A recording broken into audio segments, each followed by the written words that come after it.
Maior. Pergunta 13.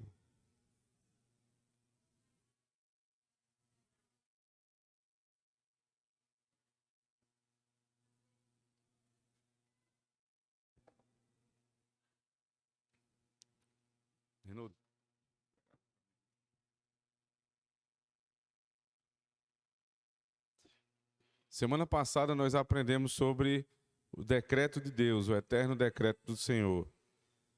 Hoje nós vamos continuar, né, nessa mesma doutrina, mas especificamente sobre aquilo que o decreto diz respeito aos anjos e aos homens. Pergunta 13 do Catecismo Maior diz assim: o que decretou Deus especialmente quanto aos anjos e aos homens? Resposta: Deus, por um decreto eterno e imutável, somente por causa do seu amor e para o louvor da sua gloriosa graça, a ser manifestada em tempo oportuno, elegeu alguns anjos para a glória e em Cristo escolheu alguns homens para a vida eterna, e também os meios para alcançá-la. Da mesma forma, segundo o seu poder soberano e o inescrutável conselho da sua própria vontade, por meio dos quais concede ou nega favor conforme lhe apraz, preteriu e pré-ordenou o restante deles a desonra e a ira, que lhes serão infligidas por causa dos seus próprios pecados, para o louvor da glória da sua justiça. Amém. Vamos orar? Pai Santíssimo, nós queremos dar graças a Ti pelo rico momento que tivemos aqui no culto, Senhor Deus. Culto onde o Senhor nos deu o privilégio de vermos tantas coisas maravilhosas e ouvirmos da Tua voz, Senhor Deus, tantas palavras profundas, Senhor. Dá-nos agora, mais uma vez, quando abrimos a palavra e os catecismos, Senhor Deus, para recebermos provisão do alto, dá-nos a alegria de, mais uma vez, sermos instruídos por Ti, pelo poder do Teu Espírito. Não nos nega a Tua profecia, Senhor Deus. Dá-nos toda aquilo que nós precisamos ouvir hoje. É no poder de Cristo nós oramos. Amém. Eu duvido que exista um assunto mais controverso dentro da igreja do que esse aqui. Não porque haja algum tipo de controvérsia na Escritura, mas porque os homens teimam em fazer controvérsias onde não existem. Todo mundo geralmente recebe muito bem a notícia de que Deus tem os seus eleitos. Até você dizer que Deus tem aqueles que não elegeu. Se falássemos que Deus elegeu a todos, dificilmente alguém teria problema, porque ele teria a certeza que não somente ele, mas também aqueles a quem ele ama, estariam dentro dos eleitos. O problema é que não é assim que a Bíblia nos ensina. A Bíblia não diz que todos foram eleitos. A Bíblia diz que alguns foram eleitos e outros não. A estes não eleitos, a nomenclatura utilizada não é que Deus simplesmente não elegeu, ou que Deus predestinou para a desgraça. Não é assim.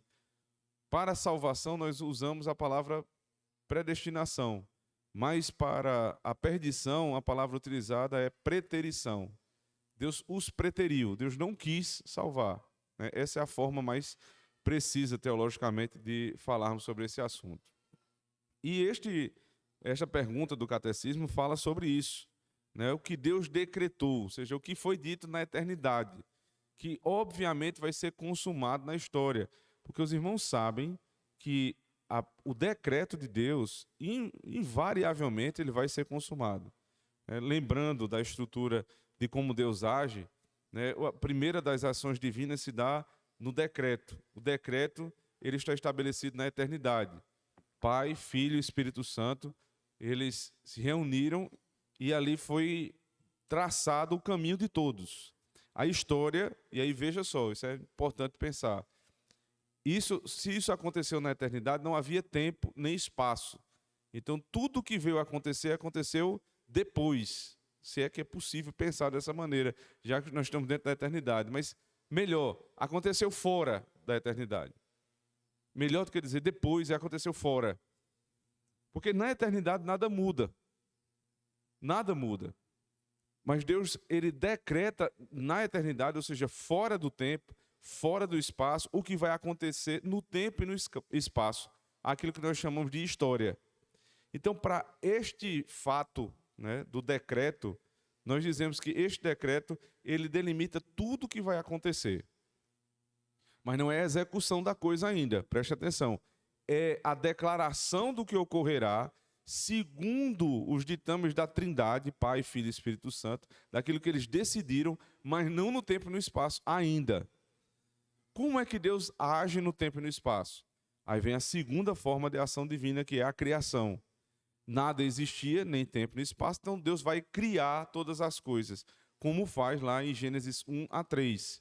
Deus criou tudo do nada, com a força da sua palavra, né? Criou tudo em 6 dias, no 7º ele descansou.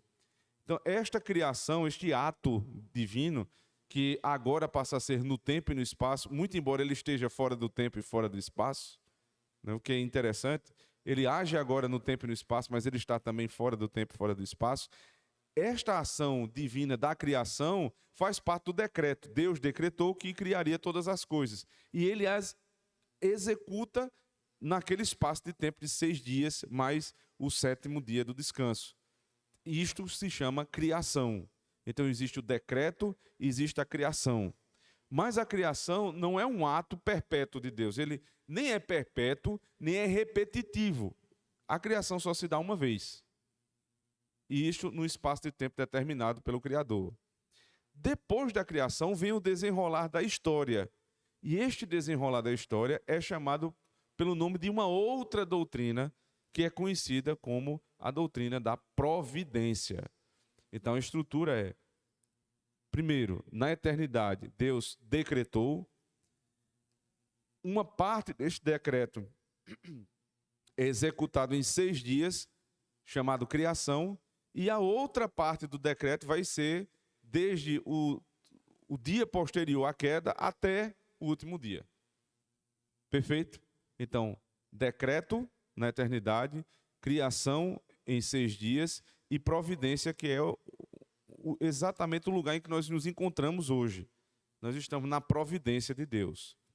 Por isso, irmãos, nós não podemos ser regidos nunca pelos decretos.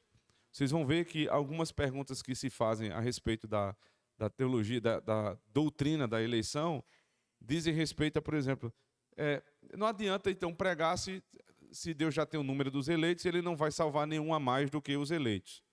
Aí a pergunta é: onde se encontra a doutrina da eleição? Desses 3 atos divinos, onde se encontra? Alguém pode responder? A doutrina da eleição foi feita quando?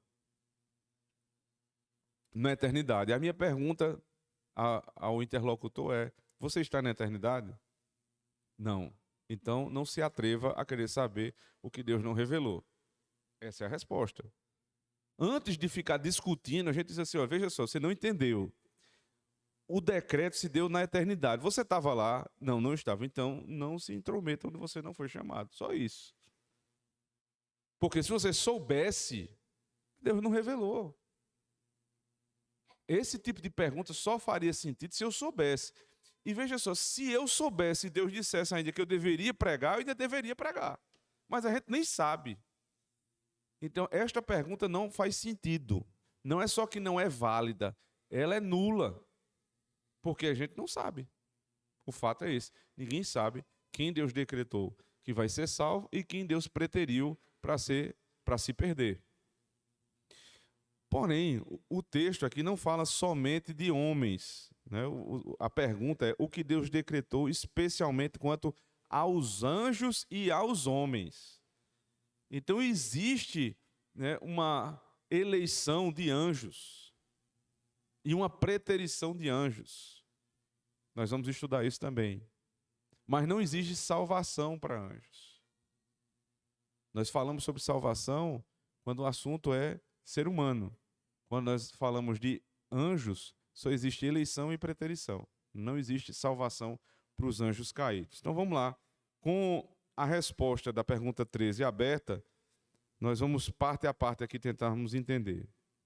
A primeira parte diz assim: Deus, por um decreto eterno e imutável, somente por causa do seu amor e para o louvor da sua gloriosa graça, a ser manifesta em tempo oportuno, elegeu alguns anjos para a glória, e em Cristo escolheu alguns homens para a vida eterna. Então veja só, por meio de que Deus decretou?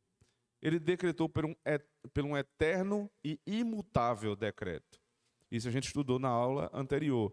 Eterno porque se deu na eternidade, e imutável porque os decretos de Deus não mudam, já que eles estão ligados à natureza divina, à essência de Deus.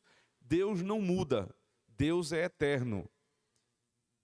Nós não, uma das certezas que nós temos da nossa falibilidade, da nossa pecabilidade, é porque a gente muda. Isso mostra que você é imperfeito.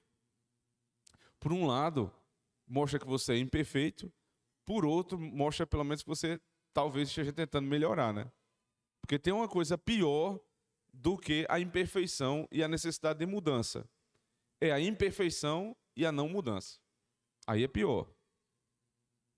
Ser imperfeito, estar consciente disso e tentar mudar, é muito melhor. O melhor seria se nós fôssemos perfeitos e não tivéssemos caído em pecado. Mas em tendo caído, o nosso esforço diário precisa ser: onde estão as minhas imperfeições, quais os meios para me livrar delas e como eu irei me utilizar todos os dias destes meios para resolver essas minhas imperfeições. Deus não tem isso. Deus não muda porque Ele é perfeito. Todas as coisas imperfeitas são necessariamente mutáveis e repetitivas. Eu lhe pergunto, o culto a Deus é perfeito ou imperfeito? Um de cada vez aí. Perfeito ou imperfeito? É imperfeito. Porque se fosse perfeito, a gente só... no dia que o culto for perfeito, meu filho, pode ter uma certeza, você morreu. Aí seu culto será perfeito. Todas as coisas nessa vida que nós fazemos são imperfeitas. A ceia do Senhor é perfeita ou imperfeita? É imperfeita. A gente acabou de cear, domingo que vem tem que cear de novo. A nossa comida, por mais perfeita, você pode ir para o melhor restaurante de Campina, comer aquela comida, né, que você come bem devagarzinho para ela não se acabar. Por quê? Ela vai se acabar, você vai estar saciado por um tempo, depois vai dar fome de novo. É imperfeito. Mas quem come e bebe de Cristo nunca sentirá necessidade de comer novamente. Aí você diz, mas a gente não tem que vir para o culto? Não, não, mas a sua alma foi saciada. Tudo que você precisa está em Cristo. Agora, eu que sou imperfeito, preciso buscá-lo mais e mais. O Senhor é eterno e imutável, os seus decretos são assim também. Agora, qual o motivo pelo qual ele fez isso? Somente por causa do seu amor e para o louvor da sua gloriosa graça. Só tem esse motivo, para que Deus tenha eleito homens e anjos. Porque ele simplesmente quis, é o amor da graça dele. Ele simplesmente desejou ter alguns homens e alguns anjos, e outros ele não quis. Vamos falar daqui a pouco se isso é injustiça ou não. Aí ele diz, escolheu alguns homens para a vida eterna e também os meios para alcançá-los. Isso aqui é importante. Ele não só elegeu, mas ele deu os meios. Porque se Deus tivesse na eternidade, no eterno decreto, colocado o teu nome lá e dissesse, pronto, olha, seu nome está aqui, agora te vira. É você que tem que desenrolar e desenvolver a sua própria salvação. A gente estava perdido. Aí não somente ele colocou o nosso nome no livro da vida, mas ele também nos deu os meios na providência.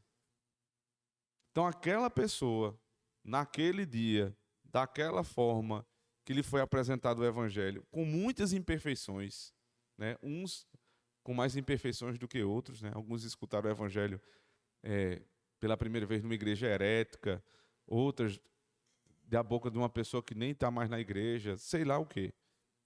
Mas esta pessoa, naquele lugar, daquela forma, foi um instrumento de Deus, um meio que Deus usou para que você alcançasse a salvação em Cristo.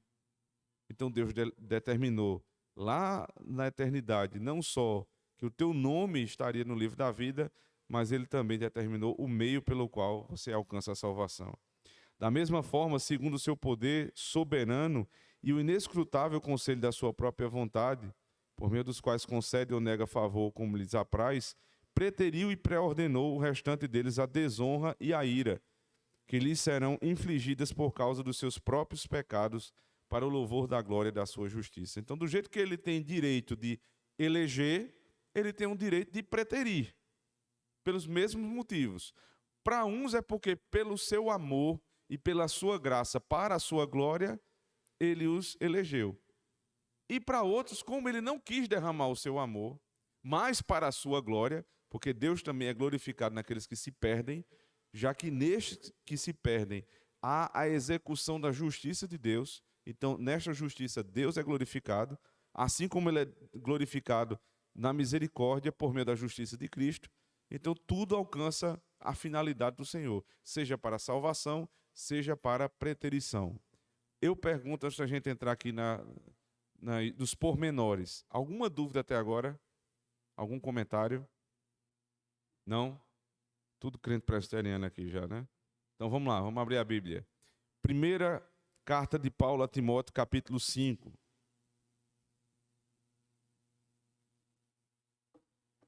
Primeira Timóteo 5, verso 21, vou pedir para alguém ler.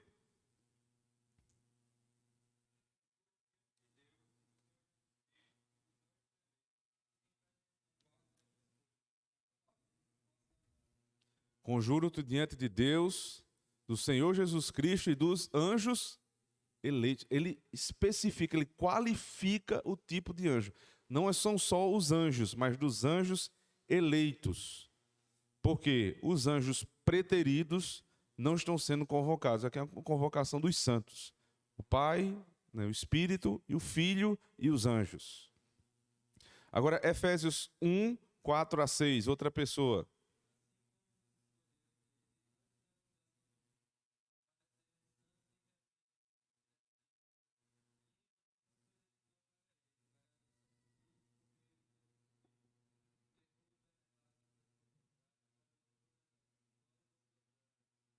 Amém.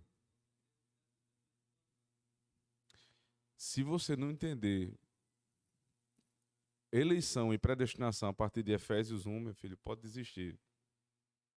Tem um livro, Eleitos de Deus. Eu não me lembro mais quem é o nome do autor. Sproul. R.C. Sproul. Eu passei, Juarez, acho que uns 4 meses, quando era presbítero, dando discipulado semanalmente para um rapaz que ele era, assim, ele insistia no arminianismo. Eu fiz de tudo que você imaginar, não entrava na cabeça dele. Eu comecei a estudar esse livro com ele. Eleitos de Deus, R.C. Sproul. Isso foi estava começando o primeiro mandato de presbítero. Foi aí que ele entendeu. Quando ele terminou esse livro, ele entendeu. E o livro é baseado em Efésios 1. Então, assim, é impressionante você... E é uma luta muito grande, normal, assim, eu acho que é natural que aconteça isso, porque a doutrina da eleição, juntamente com a doutrina da predestinação, ela lhe acaba, ela lhe arrasa, né?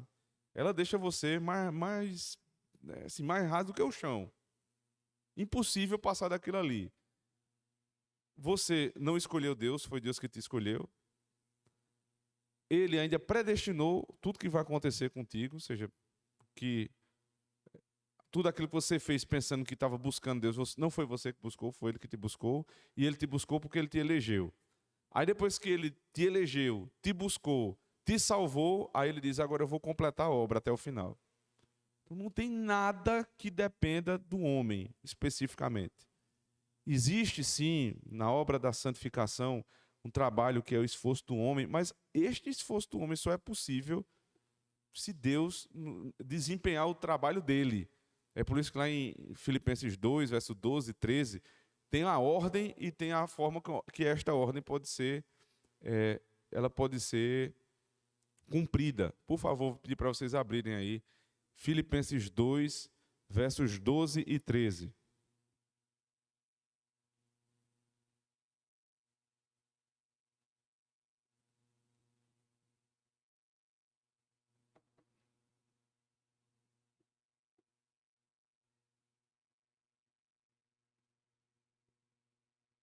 Filipenses 2, 12 e 13. Pode ler, Eric.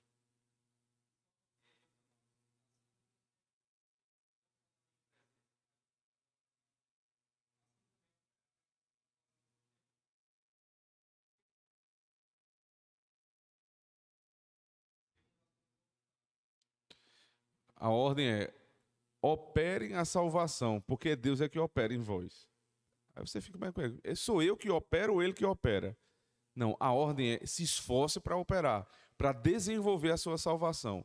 Mas quando você estiver percebendo que está dando passos na santificação, aí lembre, não é você, é Deus. É Ele que opera em vós. Você busca operar, porque você foi salvo. Quando você conseguir, você diz, não é mérito meu, é do Senhor. Quando você errar, você diz, aí sou eu. Toda vez que eu peco, sou eu mesmo. Toda vez que eu acerto, é Deus. Basicamente é isso. Essa é a doutrina da santificação, que está atrelada à doutrina da eleição e da predestinação. Até aí, duvido que alguém tenha problema, porque nós estamos sendo salvos, né? Agora vamos para a parte da rejeição, daqueles que são preteridos. Abram comigo, por favor, Romanos 9, versos 17 a 18.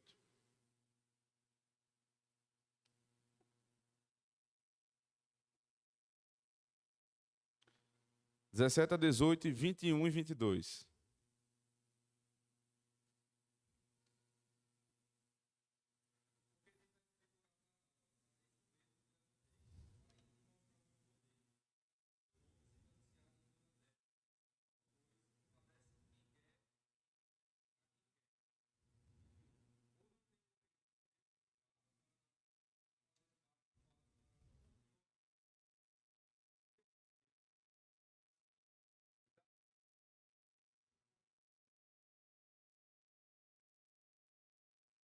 Qual o vaso de ira que ele está usando como exemplo aí dos versos 17 e 18? Faraó. Faraó, que disciplinou o povo de Deus por 400 anos, os tornando escravos. Este faraó, Deus está dizendo aí, ele é um vaso meu. Só que este vaso é um vaso de desonra. Tem uma função. E aí, essa ideia de vaso de honra e desonra é muito usada na Bíblia. A gente não tem tanto, assim, não é uma coisa muito normal de a gente ter em casa um vaso de desonra. Mas você deve ter aquele vaso que não está tão bem cuidado, né? Aquele vaso que não é essas coisas todas. E tem aquele vaso que você bota na sala, que é para todo mundo ver, né? E se pudesse, botava amarrado para as crianças não derrubarem. Todo mundo tem, eu queria ter um vaso assim. Então, esse vaso de desonra é aquele que você faz. Você não tem coragem de jogar fora ainda, mas um dia você vai ter a coragem de jogar no lixo, porque ele já está devendo ao lixo. O vaso de desonra, ele não é posto num lugar para a glória. Mas às vezes ele tem uma serventia. Talvez por isso você não jogou fora ainda, porque tem uma plantinha lá que está dando. Não é a planta que vai para a sala, mas está ali. Então você deixa ela, ele tem algum tipo de serventia. Faraó tinha esta serventia. Ele não é o vaso de honra que vai ser colocado na sala da tua casa. Caríssimo, belíssimo, bem acabado. Mas ele tinha uma missão. A missão era, em primeiro lugar, sustentar durante 400 anos aquele povo e depois cumprir os passos da retirada do povo ali. Porque as 10 pragas precisavam ser lançadas sobre o Egito. Não é que Deus lançou sem... Ele foi pego de surpresa. Ele sabia exatamente, ele decretou. Então, Faraó precisava titubear várias vezes, como ele fez, né, dizendo que, não, eu vou deixar sair. Aí depois, não deixo. Aí eu vou deixar sair, só vocês ficam as crianças, as mulheres. Não, não vou deixar mais ninguém. Aquilo tudo ali foi uma estrutura dada por Deus para usar Faraó. Até que, no final, Faraó perde o seu próprio filho, o primogênito, para que Deus pudesse mostrar que o primogênito de Israel estava sendo salvo. E aí, Israel é chamado de primogênito de Deus, o primogênito é preservado e o primogênito de Faraó é morto. Para onde estava apontando? Para Cristo como primogênito. Então, este vaso de desonra que estava lá jogado num canto e que aparentemente não tinha serviço nenhum para ele, serviu em muito para Deus. Então, Faraó foi salvo? Óbvio que não. Este Faraó, óbvio que não. Mas ele tinha uma serventia no reino de Deus? Tinha. E enquanto ele cumpriu, Deus usou. E depois que Deus não tinha mais necessidade dele, Deus o rejeitou, o lançou no inferno, e quando fez, fez pelos seus próprios pecados. Porque não somente a vida que Faraó levava era uma vida ímpia, mas olha o que ele fez com o povo de Deus. Pois bem, o que ele fez com o povo de Deus cumpriu o decreto de Deus. É verdade. Mas a responsabilidade de Faraó não lhe foi retirada. Porque ele cometeu os pecados segundo a natureza dele, não foi obrigado a pecar. Então ele vai para o inferno para pagar os seus próprios pecados. Agora, os pecados dele serviram ao Deus que é todo-poderoso e havia decretado que aquilo ali acontecesse do jeito que aconteceu. Por isso que no final da resposta, da pergunta 13, diz assim: preteriu e preordenou o restante deles a desonra e a ira, que lhes serão infligidas por causa dos seus próprios pecados. O que eles vão receber, receberão por causa dos seus próprios pecados. Outro texto agora, Mateus 11, 25 e 26.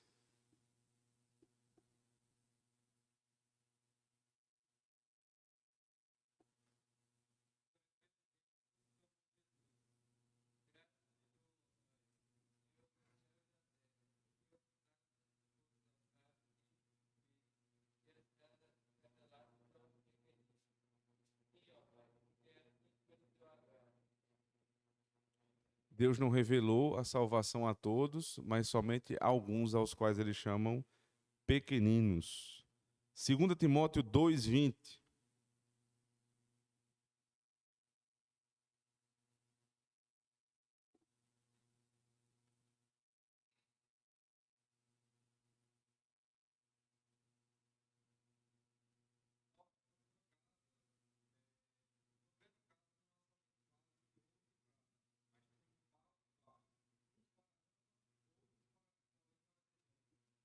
Ok.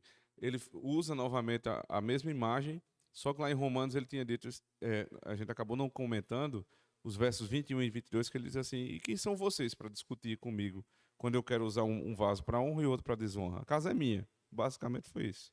A casa é minha.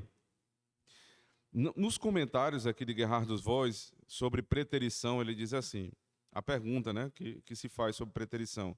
No caso daqueles a quem Deus preteriu, qual a razão para que ele os rejeite e não os escolha para a vida eterna? Tem uma razão para isso?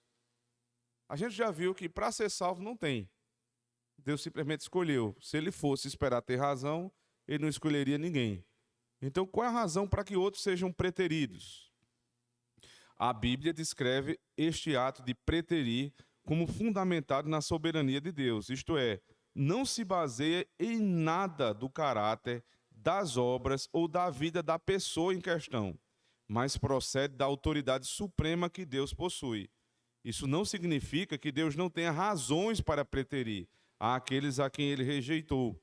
Significa apenas que essas razões são do conselho secreto de Deus, não reveladas a nós, nem se baseiam no caráter, obras ou condutas humanas. No final das contas é o seguinte, a gente não sabe. A gente não sabe e tem mais, também não é da nossa conta. Não foi revelado. Por que Deus pretere alguns homens? Uma coisa é certa, eles merecem. Aí você pode perguntar, e nós não? Não, nós merecemos também. Todos mereceriam.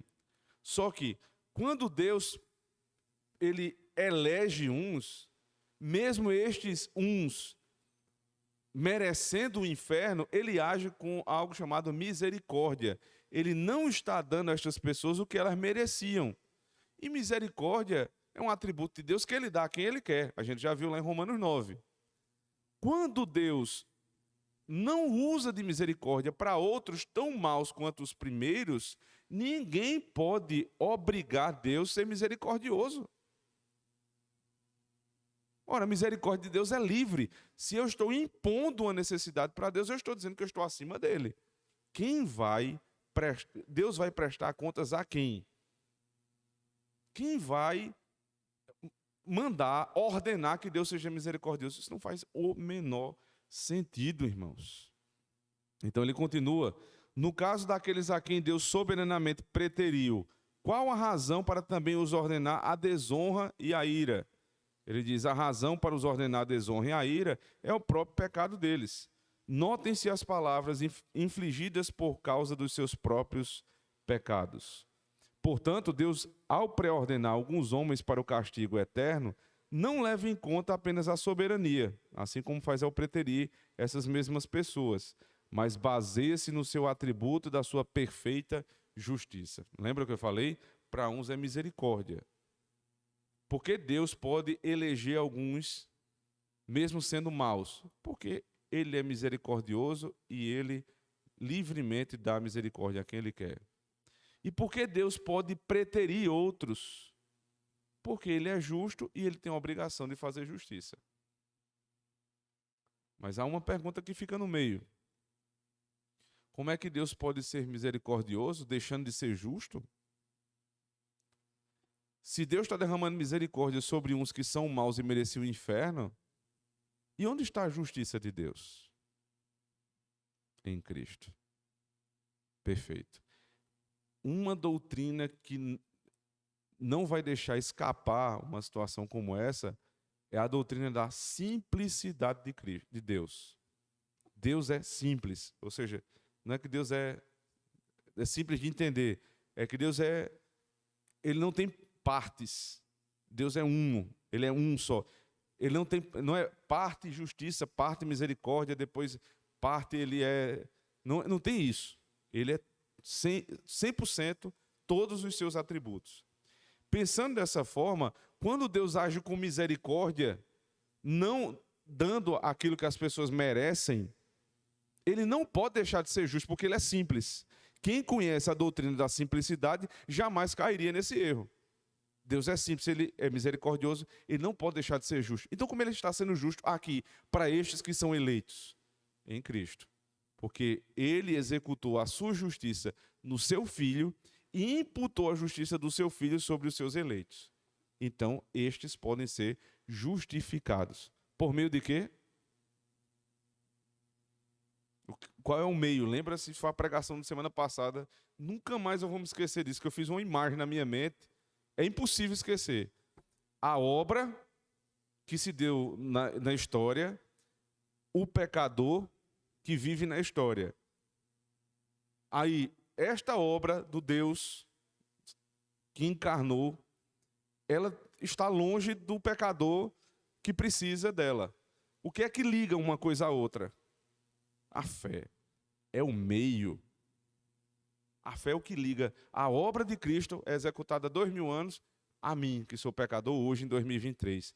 Quando eu tenho fé, eu recebo os benefícios da obra de Cristo. Percebe?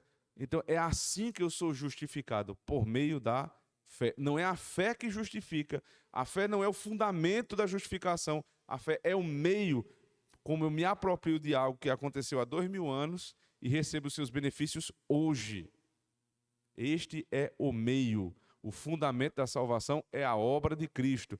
E Deus está sendo justo ao ser misericordioso com os seus eleitos, porque a justiça dele foi cumprida em Cristo e me é imputada por meio da fé. Meu amigo, se não entendeu, não desista não, continue, mas está difícil.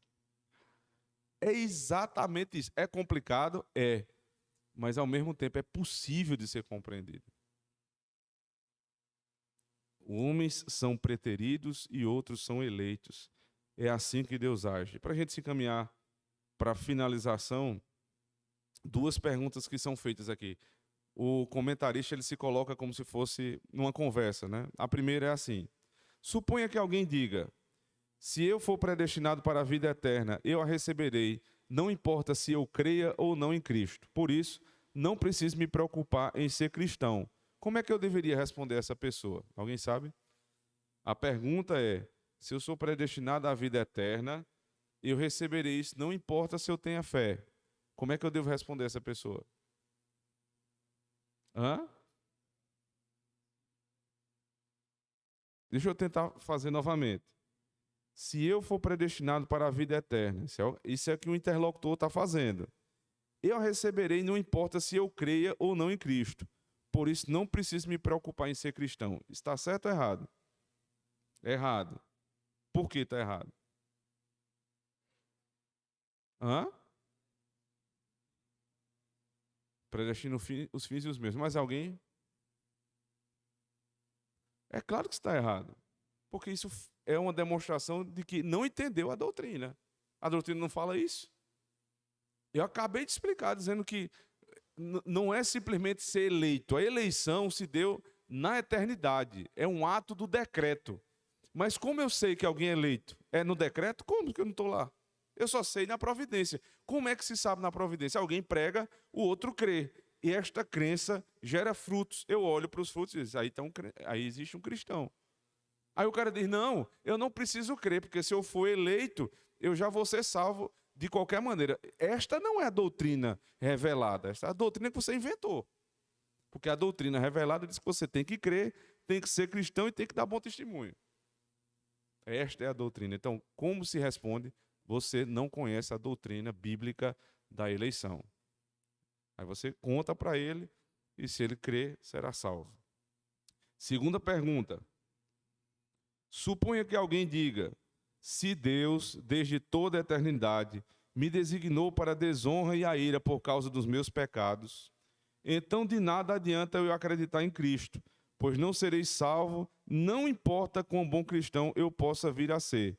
Não me adianta nada acreditar em Cristo. Como é que você responde isso? Esse é o pessimista, né? O outro é muito otimista. Já estou salvo, não tenho o que fazer, então não vou nem crer, nem ir atrás de igreja.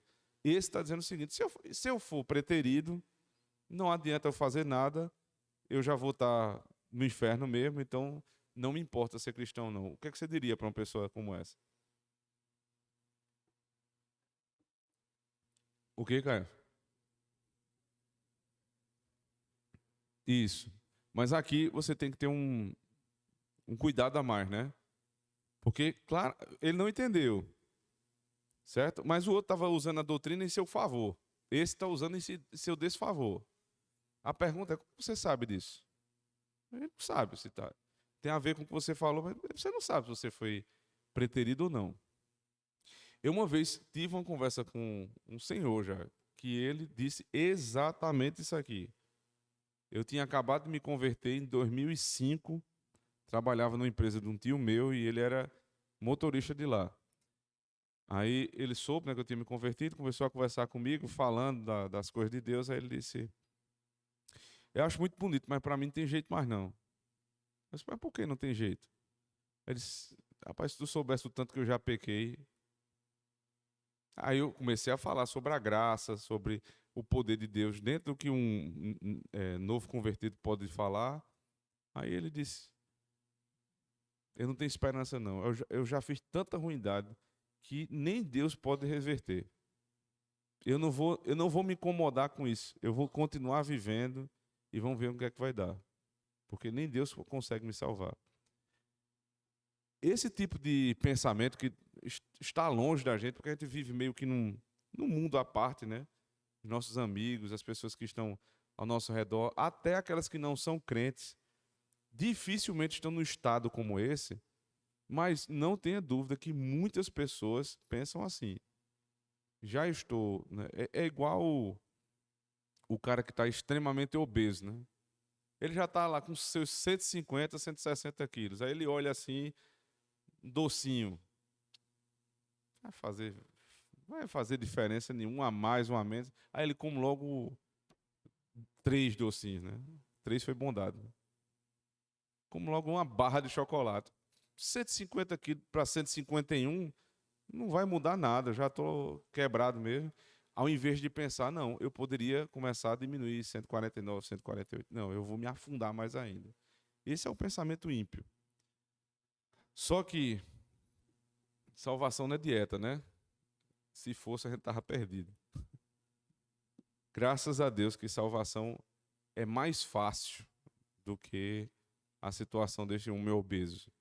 Não precisa fazer dieta, não precisa grandes esforços, basta crer. Agora, lembrando, quando isso acontecer, quando você crer, quando realmente você perceber que a vida de alguém mudou por conta do Evangelho, lembre-se, isso não foi uma coisa que aconteceu simplesmente naquele dia. Na pregação, Deus mudou a vida daquela pessoa. De fato, segundo a providência, foi naquele dia. Mas tudo isso depende de uma palavra que Deus proferiu na eternidade, nos decretos, que só foi consumada porque Ele criou todas as coisas. E porque, tendo criado, Ele fez convergir todas as coisas para aquele exato momento acontecer o que aconteceu. Quando você pensar assim, você vai dar muito mais glória ao momento da sua conversão. Porque Deus moveu céus e terra para salvar um pecador. E esse pecador, alguns desses pecadores estão aqui. Então volto para casa agora, irmãos, dando graças a Deus, porque o teu nome foi mencionado na eternidade. O mundo foi criado para que você fosse salvo. E Deus fez convergir todas as coisas para o teu bem. Mas não volte só dando glória a Deus, volte também agradecendo e crendo, porque se Deus fez tudo isso até hoje, Ele não vai deixar a obra dele pela metade. Então aqueles que foram salvos serão preservados até o fim. E aqueles que estão em angústia hoje, podem ter certeza que em Cristo, aquele que nos salvou, nós podemos ter a solução das nossas angústias até o último dia das nossas vidas. Quando esse dia chegar, teremos ainda uma glória maior, quando todas as angústias e aflições serão retiradas. Já não viveremos mais na providência, nem na criação como esta que está posta hoje, mas viveremos na consumação dos tempos. Deus seja louvado por isso, irmãos. Amém. Vamos orar? Vou pedir a Juarez que ore, por favor.